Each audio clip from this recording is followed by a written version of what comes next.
Alex, because we don't watch the game. I just ain't gonna have dreads no more. I know, right? I'll do different look. All right, well, so got the camera rolling now. All right, so go ahead and tell me your name and I don't thing, bro. It's thick too. Yeah, man. How long you been growing, bro? About 7.5 years. 7.5 years. Alex FUNCHIES, by the way. Alex FUNCHIES, okay.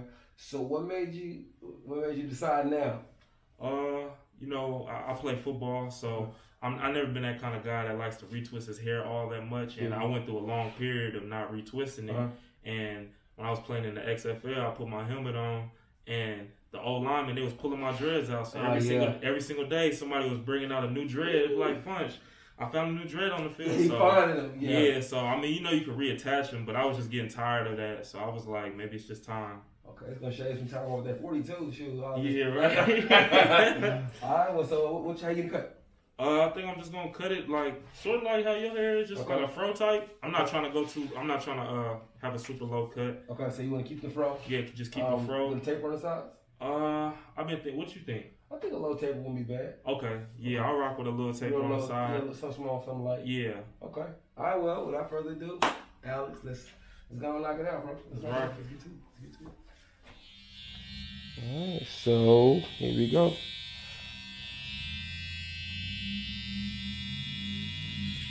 Oh man. That's it right there. First one. It's official now. Yes, sir. We locked in. All right, welcome back. It's the GameChanger, and today we got my boy FUNCHIES here.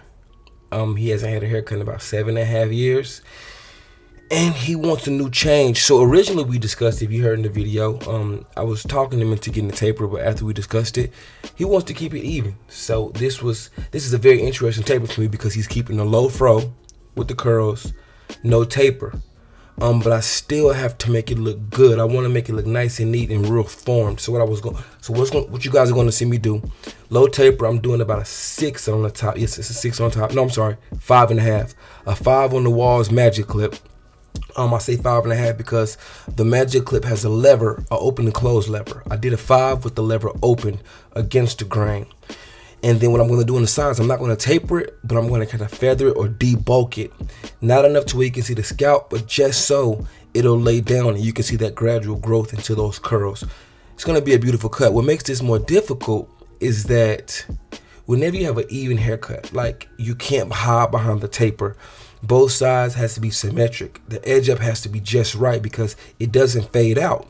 It's even all the way around. So you guys get to see me do some symmetric work on this cut. I would like to think that a lot of my cuts are symmetric, but hey. All right, so what we're doing now is we're actually cutting off all the locks. As you know, if you've watched any of my previous other tutorials, I start at the root of where the lock ends, especially because FUNCHIES is he's keeping the fro. So he hasn't had a haircut in a while. So I'm gonna cut all the locks off, comb it out, because his roots are very thick. He has very thick, amazing hair.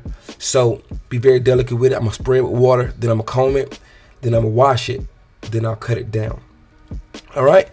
What else I gotta say to you guys? Oh yeah, FUNCHIES plays. He's football, man. He really dope dude. He actually went to JUCO with a dude that I trained named Basil Jackson. He played at Trinity Valley JUCO. Then he went to Cal Berkeley and played. Then he went to the XFL. So really, when I tell you, this is one of the coolest individuals I've ever met in my life. Really cool dude. I'm honored that he took the drive about an hour to come get this transformation by me. Okay, this is gonna be, I promise you, this cut came out really good. I liked it a lot. So you guys stick around. I'm cutting the locks off at the root. Remember, taking proper care. I don't want any of the locks to touch the ground. Respect the hair, love the hair. And then after I get these locks cut out, I'm going to spray the hair, comb the hair out. You guys stay. I'm actually about to be done right now. 1, 2, 3. All right, so now that we have all those locks put away safely and cut off, it's time to get this hair cut down. So the reason why I spray it with water, because his hair is kind of dry, right? I don't believe in combing hair dry because you can break it off or split the ends. That's no good for anybody. So after I comb it out, I spray it real gently. The way you can comb out hair that's really tightly coiled or that hasn't been combed in a while, you can either grab the root and then comb the tip and then comb your way down from there, or just lightly comb the tip then go to the root. All right, so after that, what I'll do before I cut the hair down, I'll actually cut off a lot of those ends, right? When I cut off those really curly ends, it'll make it much easier to comb his hair, and then it'll make it easier for my clippers to go through with the 5.5 or the 5 when it's time to cut it down.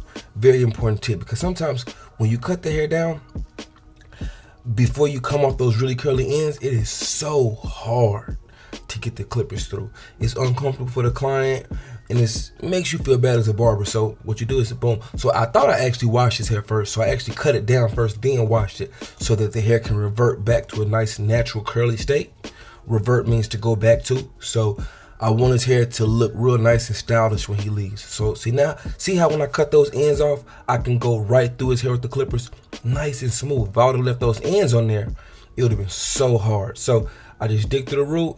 I use my hands to help me part it, right? So when I actually spread the hair with my fingers and I can get to the root, the clippers can get down to the base, and I can get a nice smooth stroke with the clippers. All right, hope that helps you guys watch, and I'll be back soon. Stay tuned.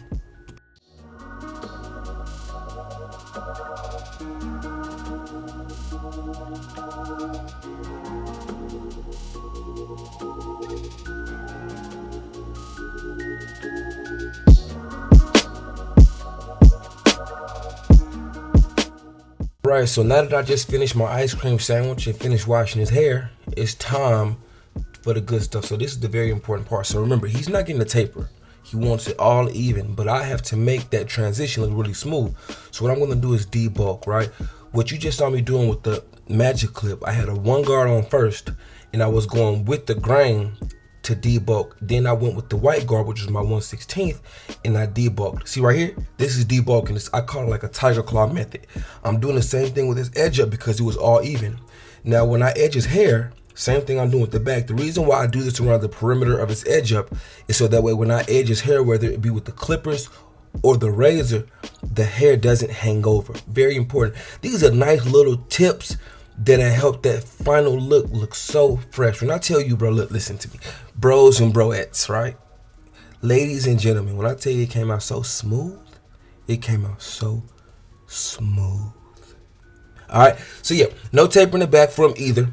I'm just debulking, right? It's like these are little bitty tips and tidbits.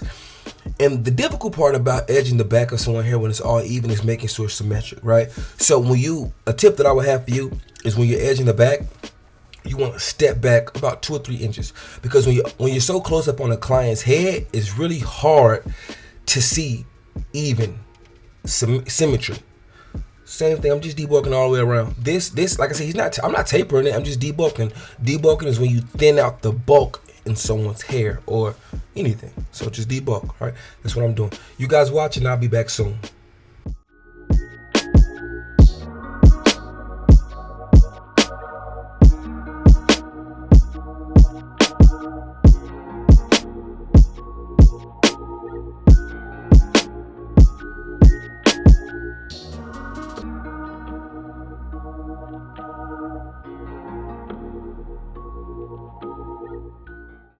All right, so now it's time for the important detail part. So now it's time for the edge up, right? I want a nice symmetric edge up all the way around. I just stretch the bottom of the neck, the nape of the neck down with my left hand. See that thumb is used as a guide and to stretch the skin. The reason why I stretch the skin is because when the skin is tight, it's easier to get a nice sharp line on the first few tries, right? When the skin is loose, you kind of have to chase it. It runs, which is natural, right? Some people have looser skin than others. Then I just pretty much edge around the side and keep it nice and natural. He hasn't had an edge up in a while, so he has a lot of baby hair. I find where the hair grows thickest, and I use that as a guide to make his edge up. You guys watch me knock the back out, and I'll be back in a second when it's time for the front edge up.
All right. Time for the edge up. This is very important. So when you edge someone with an all even hairstyle, symmetry is very important because, like I said, the fact when you let's just say if I had a problem with the bottom of this edge up, I can just taper it out. But when it's all even, everything has to blend well.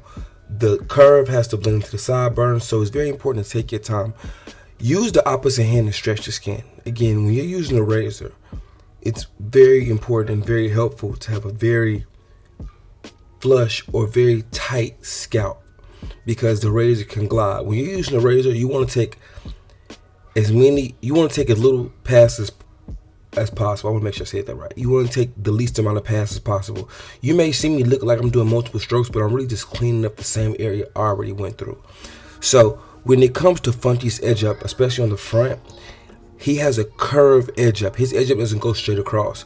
If I was to push these corners up and back, his edge up would look really, really weird. So I have to follow his downward round arch edge up. So I stretch from the top and the bottom so that I don't give myself a false look when I stretch down. Then I stretch away with the opposite hand to flatten the scalp to get all those little micro hairs. I asked him to keep his eyebrows down because I don't want to cut his forehead. But yeah, it's very important, little details like that. So you guys are kind of going to watch me. Remember, if it's a curved edge up, keep it going the way it grows, bro. Don't. A lot of people try to make every edge up straight or every edge up even. Not even, but straight across. Some edge ups go to arch. That means the peak of the middle of the forehead of the edge up is at its highest point. You have to learn the client's head, study. That's why consultation is important. All right, you guys watch. Don't forget to stick around for me cleaning up. I think this is my last time talking. Also, stick around for the before and after. I hope you guys enjoyed the video. At the very end, I'm going to show the clip from my new episodes of my new show, Game Changing Conversations and Cuts. Thank you guys for watching. Oh, man, it looks so good. Jeez. It's all about them scissors. Work the scissors. You guys enjoyed. I hope this video helped you. Hope you enjoyed it. This is a big move for my boy Funchies. And you all also stick around for his reaction. I got his reaction when he first saw the haircut for the first time. So you guys stick around.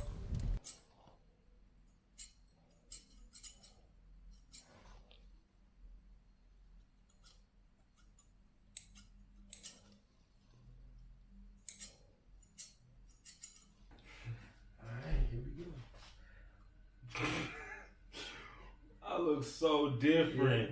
What you think? This is crazy. It look amazing. You love it? Perfect. My mom gonna love it too. For real? Yeah, this is crazy. Good stuff. I look so different. You did an amazing job. I'm really happy you like it, bro. Man. Good stuff. That's good. Wow. Yeah. The length good? Yeah, the length is perfect. Good stuff. Wow. Good stuff. Bro, I'm happy you like it, bro. Wow. Yeah, that's good. Perfect. Let me check this one. That's why I thought relax. Perfect. It's good. I'm happy you like it. That's crazy. I know, right? It's crazy. Came in with all this.